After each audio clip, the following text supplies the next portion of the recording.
The figure we reported on this year for irregular expenditure was 26 billion rand, and we were very quick to say that the number was likely to be understated. Umcwaningi mabhuku omkhulu uthi isifundazwe iWestern Cape siyaqhubeka nokuhamba phambili ngokuba nemibiko yokusetshenziswa kwemali engenacopho.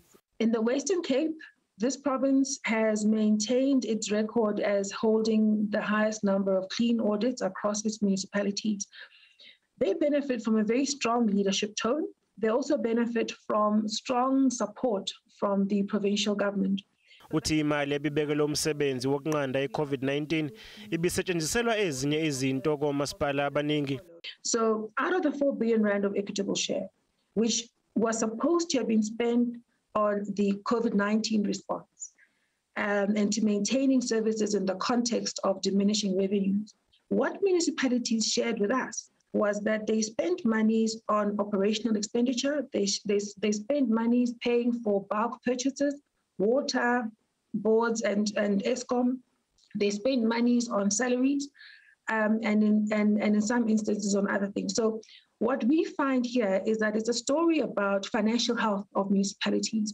Maluleke ukhale ngomasipala abachitha igidi zamarandi beqasha inkampani eyisiza ngokuhlanganisa imibiko yokusetshenziswa kwemali kepha bayehluleka ukuchaza ngokusetshenziswa kwemali. So a combination of the salaried people as well as consultants being now a total of 5.5 billion rand spent on this function of preparing financial information, maintaining proper financial records.